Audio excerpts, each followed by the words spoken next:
Policy IKAE, which is for approval of the grading systems. Is there a discussion? Basically, there are no changes to our current grading system, so every year we are just supposed to let the board know if there are any changes, and there are not going to be any changes this year. The high school is undergoing a lot of conversations that may in the future result in some changes, but we have nothing different. So Okay. I would just request a motion to approve the grading systems as currently are in place. Okay, given that, I'd like to suggest that that be added to the consent agenda, please. Any further discussion on it before we do that? Okay, hearing none, we'll move on to 10B. We have some resignations this evening. I do. I received 3 letters of resignation. We received a letter of resignation from Melissa Scott, who has accepted a position in Concord to work in the field of information communication technology. That was a position that we had reduced, and we had given her a classroom position, but I'm glad that she will be able to pursue her passion. We received a letter of resignation from Cheryl Kimball. She has decided to retire and spend more time with a family member that lives out of state. And a letter of resignation from Melissa Pollard, who has worked as a physical education teacher in both New Hampton Community School and the Danbury Elementary School, and she is going to relocate closer to her home. So I would ask the board to accept those 3 resignations. Any further discussion? Hearing none, I'll nominate that for a candidate for the consent agenda, if you wouldn't mind adding that, Marie. Thank you. We're now on item 10C, personnel nominations. I would like to ask the board to nominate Susan Peterson to be recalled from the reduction in force to teach kindergarten at Bridgewater Heathen Village School, as I would transfer Shannon Keenum, who is currently assigned to replace Melissa Scott at the grade 2 Bristol position. I would like to nominate Sandra Frost, who has been recalled from reduction in force, as she is currently at the high school and we reduced a position. I'd like to nominate her for the half-time phys ed position in Danbury and New Hampton. And thirdly, I would like to nominate Yesenia Schuler, who is currently a contracted services school psychologist, to nominate her to become an employee with us. Any others?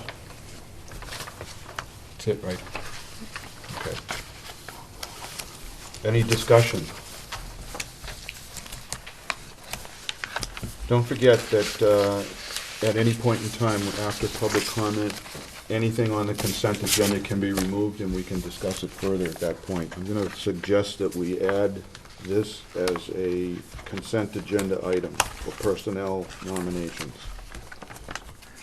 Any objection to that? Okay. We're now on item 10D, personnel child rearing request. We have a request in your packet, and you do have a copy of that on a yellow page from Sarah Cutting, who teaches 9th grade. And she would like to take leave from the first day of school till the beginning of the second quarter. So it would be the first quarter of the school year.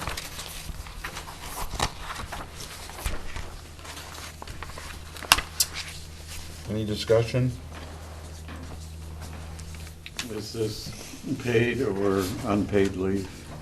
Employees have the right by the Family Medical Leave Act to take up to 12 weeks, depending on how much authorized leave they have stored. It may or may not be paid or unpaid. So I don't know off the top of my head how many days she has in her bank at this point. So the only pay would be the current sick leave that she does have. She does talk about that in her letter, because she says she's going to ask the sick bank for 14 to 19 days. And the sick bank is set up with 2 administrators and 3 staff, and they determine. The sick bank would not ordinarily apply to maternity leave unless there were extenuating circumstances. So I don't want to go into personal details about that, but from time to time, if someone, for example, a year or 2 ago, we had an employee go out preterm and had to take an extra month and ran out of leave, and then they could apply to the sick bank because because that wouldn't be an ordinary circumstance. I thought it was a nicely worded, detailed letter. Mhm. I thank her for that detail. Any further discussion? If not, I'd like to nominate that for a consent agenda item. And now on to 10E, policies for first reading, which have been TBD'd. And I guess we're going to add GDB.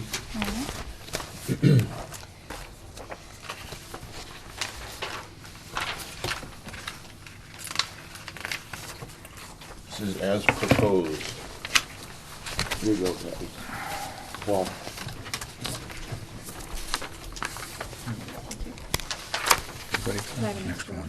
Leah. you want to speak to this, Ruby? Yep. This is a policy that already exists, but it has changes made to it by the committee. First, it was called employment of non-certified personnel, but because we have support staff who are certified due to Title I requirements at Bristol Elementary, New Hampton Community, and Bridgewater Village. They're all Title I schools, so their paras must be certified. And because we have certified paras in other places too, we changed the language and it'll now be called employment of support staff and program specialists. The next change we made was under wages. Anywhere that it said non-certified, we changed it to distinguish between hourly and salary employees because this is a policy that covered both. The biggest change that we made, and I want you to know that all three of us who serve on the policy were in favor of this. We've talked about it at 2 meetings now, but they can speak to it as well, is we added an inclement weather policy. And it says, on days when a delay or early closure is called due to inclement weather or other emergency situations, hourly personnel will be paid for the number of hours they would have otherwise worked if there were no delayed opening or early closure. This does not apply to snow days. It only applies to days that are shortened by the district. And of course, we understand that custodial staff are probably coming in anyway, but if you're a one-on-one paraprofessional, your child's not here, and your hours have now been cut. And we felt that with the additional cost to them to maintain their health insurance, and with this money already being part of the budget, that this was something that was fair to them. We did check with the SAU, and Dan said that the employer has the right to make this call if they shorten the day. Again, it doesn't apply to snow days. They can be made up or lost, but everyone's concerned about managing their budget, and towns and individuals as well. And this helps them to have a stable budget to plan for. We did look at using emergency time. We looked at using personal time, and this was the thing that we arrived at. And we also looked at banking time, at having them come in the day before school and working, you know, for a half day or day, and then having that time in a bank to be used later. But there were some problems with doing that legally. And then the last thing that we did was under leave, we changed words that were there to family leave. And again, we changed non-certified personnel to support staff and program specialists. And that's it. Annual notice. Annual notice. Did we change that? Let me see. We changed the language there too, just to retitle it. I have a question on procedure, process, I guess. Any reason why we didn't use the italics process to cite changes, or was this rewritten? No, because I typed it. And so I didn't know that. And then Marie brought a copy tonight where she had some things that were typed and then crossed out with the superscript, and I already had photocopied this one, so that's the only reason. Because we also renamed some staff. We no longer have Driver's ed or... driver ed and technology coordinators. We instead have information technology specialists, and driver ed is not considered one of our employees, so. Okay, so there was enough substance change where doing it over completely was merited then. Yeah. All right, the one thing you may want to do is add the date. Yes, I And just, probably you'll see that here. Ruby, as well, a, it hasn't been, well, I guess it hasn't been read yet. Yeah. Ruby, Yes. what we can do in the future, if you would like to, is once you've got it the way you want, if you forward it to Sue Crush, she would put the italics, she would put the date on it for you, and she would copy that for you. On the second Any paragraph. other points from the board first? Don? Back on that annual notice, it says the superintendent shall notify all educational support staff. Are there any other staff besides educational that get notified? It actually doesn't say that any longer. It says the Oh, that superintendent was shall a notify all support deletion? staff. Yeah. Yeah. That was an addition. That was, I had sent that email out Yeah. asking if there was any reason to leave it in. I didn't get any reason to leave it in, so, Okay. yeah. Any other board comment? Marie? There was just two places that I think we missed taking out the non-certified word, so I'll just pass this to you and we can, We left it in under legal references because because that that's was the the title of language, it. right. Okay, I understand the first one. The second one under wages, salaried, non-certified. I thought we had discussed that they really were non-certified, the salaried staff. some of them are, but now we have certifications for food service workers and certifications for some custodial staff, and I think we just said we weren't gonna go with certified and non-certified, because that could be confusing, but Okay. Don could recall if we all agreed on, if the board agreed on that, or Sue, I don't remember. I thought we agreed that we would just get away from using that phrase. Okay.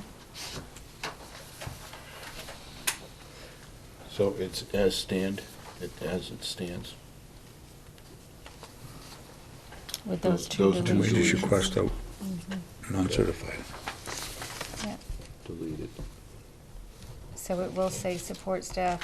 Well, I'm not sure about that first one. Non-certified staff includes but is not limited to, and then we have secretaries, IT specialists, speech therapists, maintenance staff. Well, speech therapists, for example, are certified. They have to be certified. Okay. That's why I'm saying that list said non-certified includes those, but they are certified, so that's why it doesn't work. All right, so if we say there instead, support staff and program specialists include but is not limited to, then we need to add in paraprofessionals.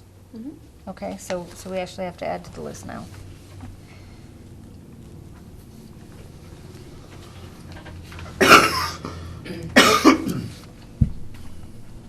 Okay, with those, could you redo those changes for us and then resubmit? Yeah. Okay. So we will not put this on the consent agenda. It needs to be amended. Okay. Any other policies for first reading? Okay. Under policies for second reading, 10F. So was this a first read? Yes. Okay. Just wasn't sure. And we'll act on it as amended Okay, with your two corrections. yeah, okay. Okay.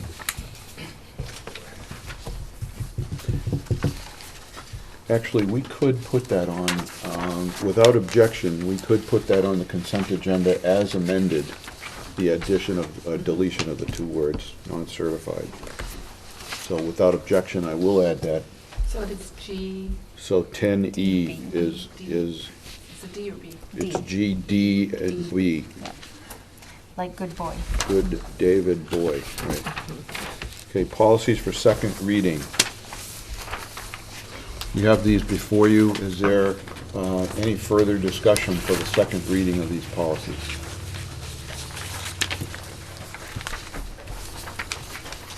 Hearing none, I would like to suggest these be added to the consent agenda. And cross-reference 10F. We're now on 10G, which is Dan's request in his report. Would you like to comment, Dan, and elaborate a little bit, please? I'd be happy to. Thank you. Specifically, two projects that are in the budget for FY13. In the 4,000 function series, we have the improvements to the New Hampton Community School as directed through the work we've been doing, life safety code work we've been doing with the New Hampton Fire Chief. We had budgeted $100,000 in that line. Similarly, embedded within the 2,600 function of maintenance projects for the year, we had intended to do some paving enhancements and repairs to Newfound Road, the portion of Newfound Road that runs west from the gate on the western entrance out to the triangle at the junction of River Road. First, I'll speak to the $100,000 that was budgeted for the work of the life safety code work in New Hampton Community School. I will, so everyone is aware, will advise you that this work was engineered and the contract management is being supervised by Chip Kraus from CMK Architects. We had 4 qualified bids on that project. They were $98,325, $97,000, $75,200, and $62,000. And the $62,000 vendor is a qualified vendor. Chip Kraus has done extensive work of this nature with this vendor, so we're very comfortable making an award to this vendor in this amount. So we have a substantial savings in that line item. Similarly, when I initially budgeted $30,000, it was my impression on the initial cursory review of the condition of Newfound Road was that we could simply scrape it down or do some light excavation, recompact, and repave. I did bring in a civil engineer. We've worked with a gentleman who did the design and engineering for the parking lot project, the federally funded parking lot project at the middle school. His name is Mike McNally. I had Mike out at the site. He's engineered that project, and the problem is a little bit more substantial than we first realized. What's causing the deterioration and the ongoing deterioration of that stretch of road is there's a spring underneath it. Now, for those of you who have been in the district a lot longer than I have, you may be aware that about 11 years ago, the district had addressed how those springs in that area of geography were affecting the athletic fields, and a substantial sum of money was spent to deal with those springs as far as the athletic field goes. So Mike's come up with a fairly effective design, in my opinion, to deal with the springs, to reroute it and feed it into 10 Mile Brook, which comes down at the end of the proposed paving area. And that project cost looks to be, his estimate currently, I can go over the details for people who want it, is about $57,000. So what I'm requesting is that we take the money that we're saving on the life safety project and move it over to the line item for the road project to really fix it thoroughly, not just do a repaving that would be subject to undermining again by that spring system that's out there. I can provide drawings on any of the projects or engineered cost estimates for those who want to review them. Anyone have questions? Yeah. Where's the drainage, so you're talking the north side of the gate, right? Yeah, here's How far is 10 Mile Brook is way down here? well, I might have the name of that book. Take a peek at that drawing. And when you said 10 Mile, that means it has to go all the way from there, all the way down here. There's right where, just past the gate, there is a stream that runs underneath the road and is dealt with. There's a culvert and a pretty large swale. And so what we're going to do, what we propose to do is excavate the road substantially, That's really good. put down some perforated pipe on either side of the road, feed those into a swale that would then dump out into that culvert, and then recompact and pave.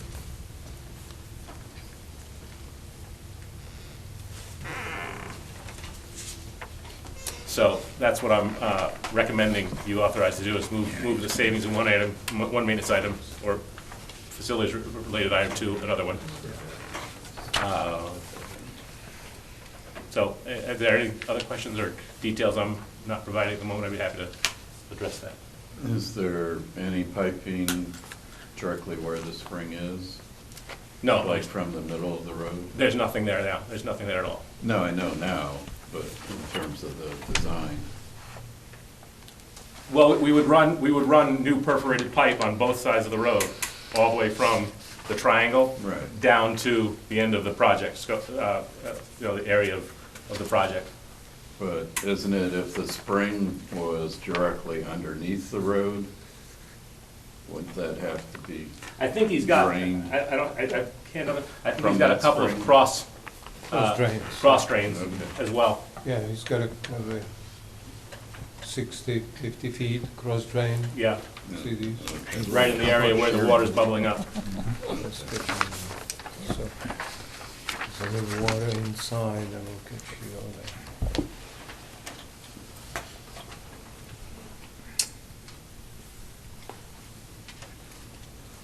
Will save a lot of cars. Any other questions? I think it'll also improve our ability to plow that stretch of road effectively, which is something that's been a concern in the last couple of winters, not necessarily this most recent winter, but on the heavy snow winters, the ability to get a plow blade flush on the surface certainly affects ice buildup and things like that. Of course, you know you're taking away our speed bumps. It's your choice, I'm just offering a suggestion. I would recommend that board members leave that way tonight, so you can have. Depends if we get up by 11 p.m. We're well We underway. did that the other day, and there's a huge No, hole it's, over yeah, there. yeah, it's dangerous for your car. If those who travel west should take a little difference. Thank you for that effort, Dan, and hopefully things will move along. Any other points on this? If not, I'm going to ask that we add this to the consent agenda.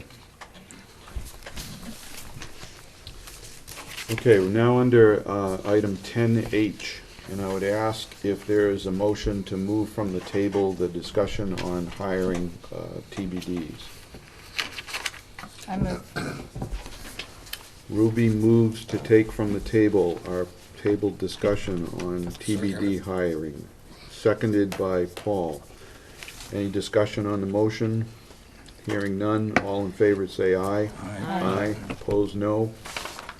Vote is recorded as unanimous. 7-0-0-0. Okay, we now have the item for discussion on TBDs. You'll recall that we talked about approving the change for the TBDs from the 1,200 to the 1,100s because we wanted to focus on providing early intervention. That left open the question of what we should do with other TBDs in general. You also have been given a letter from the principals on this topic this evening. And while none of them are able to attend, they have specified some concerns about it. So I refer you to that letter again to determine whether or not it will have an impact on our discussion this evening. Ms. McGinny, I don't think Yuri has one in mind. Yeah, he's got one. You got that? Okay. Okay, sorry.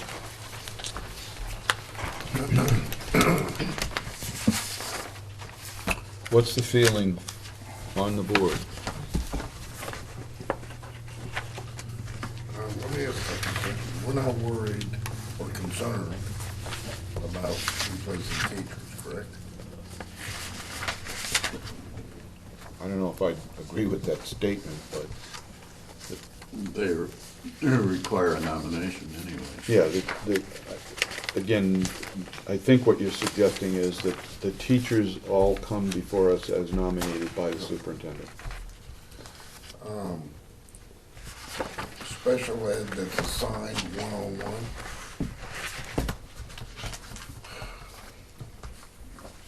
Maybe, I'm just throwing this out, maybe you should allow those to be replaced if they terminate them for some reason, and not the others. So, if it's a one-on-one right now, you're suggesting that that just be an automatic replacement, no question At this point, yeah. of looking at whether the position could be consolidated, should be consolidated, or will be consolidated, or not, based on the number of students in the district.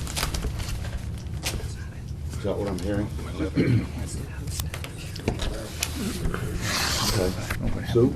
I agree with Paul. I think that person has to be replaced, and then the conversation has to occur at a later date. I think it's, did you? Oh, I would agree with the one-on-one, and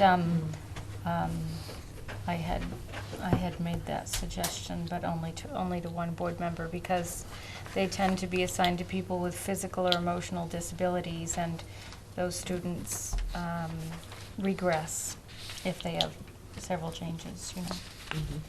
But I would suggest that, I asked last time, when we post, and we post in-house and outside at the same time. So I do want to suggest that at least it be offered to people in-house first, and I'm not sure if there should be a timeline on that, or just, Okay, so there's been input that suggests that a one-on-one para, special ed individual be replaced immediately if there's a vacancy. If it's not an assigned one-on-one, there's consideration that we should post it and offer it, perhaps for a specific period of time. Is there other comments on this? We'll need to create a motion to actually affect the change, if there's going to be one done. You know, it was part of the earlier discussion about, you know, how the IEPs are generated and, you know, the whole process, and Ruby's comment about there's nobody moving off. How often is there an actual review of their progress? It depends on the cycle. We have to reevaluate students at least every 3 years, but we review their progress all the time, and today we just discharged another student. So There's no set, like, quarterly? no, we wouldn't, no. If a circumstance changed, if there was a dramatic improvement in academics, for example, we could have a situation in which a child had several different identifications. So if they have a learning disability for reading, for example, but then if they also have a speech issue whatsoever, well, perhaps after so many speech lessons, that speech is no longer as much of an issue, so that part could be reduced. And so what we do is we try to reduce how many different labels there are. If someone is making good academic progress but still has some emotional outbursts and needs some support in that way, or needs access to a support center, we may be able to move them from a special education identification to a 504 accommodation. There's a whole section in the 504 law. So we seek to, obviously we're not, I don't know if it's obvious to you, but we are seeking to reduce this number. Our largest influx are students that come pre-identified from other districts, et cetera. I want to clarify, if I could ask Vincent, Paul, you're having a conversation about TBDs and paras, and I would like you to broaden that and give us direction, and I would like Dan's input as HR and overseeing a lot of the other support staff. He oversees custodians and food service workers and the impact of, so I would like you to clearly define what you have in mind when different employees other than teachers or administrators leave. Okay. Given that the discussion really focused around the letter received from the principals on the one-on-ones, which is good input, and I think it's not unreasonable to have that perspective. Clearly, right now, there seems to be a feeling that we should replace immediately one-on-ones. The question which remains open to the board is, for all other non-contract personnel, do we want to have the superintendent inform us, with the exception of the one-on-ones that are assigned, about a resignation and then a need to replace that individual? That's the question before us. Yes, we do. And Mr. Ryan has commented positively that we should. Is there, What's the definition of informing the board before hiring? yes, the discussion that we had in the past had to do with changing what has been done up to now. And what I'd like to do is ask Dan for his comment, and then include in that, if you would, an explanation of what the process has been up to now. Well, I speak specifically of my concern for my support staff that reports up through my chain of command, which would be specifically the custodians and the food service workers. This is, specifically the custodial staff, is our most, is the portion of our employment base that I would consider with the highest turnover. And what our process has been is that if there is a specific position that's in the budget, which I can tell you that there are this many custodians working this many hours in each building, and that's information that you have during the budget build process as well as during the initial nomination process, it, from my perspective, would be cumbersome and a detriment to operations if we could only replace those staff that turn over on a monthly basis. We have high turnover in our custodial group, and it will impact the quality of the environment if we cannot replace those personnel that exist in existing positions. I'm not talking about adding positions, I'm not talking about increasing wages, I'm talking about just one person leaves, another person, whether they leave by their choice or ours, and that happens. I would like to be able to replace either custodial staff or food service staff if they leave. Excuse me.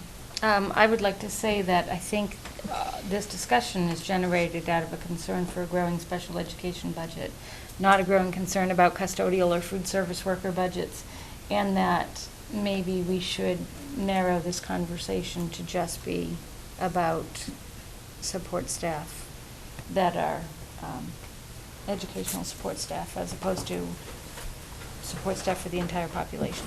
Okay, so I see an opportunity here to use the whiteboard for the first time.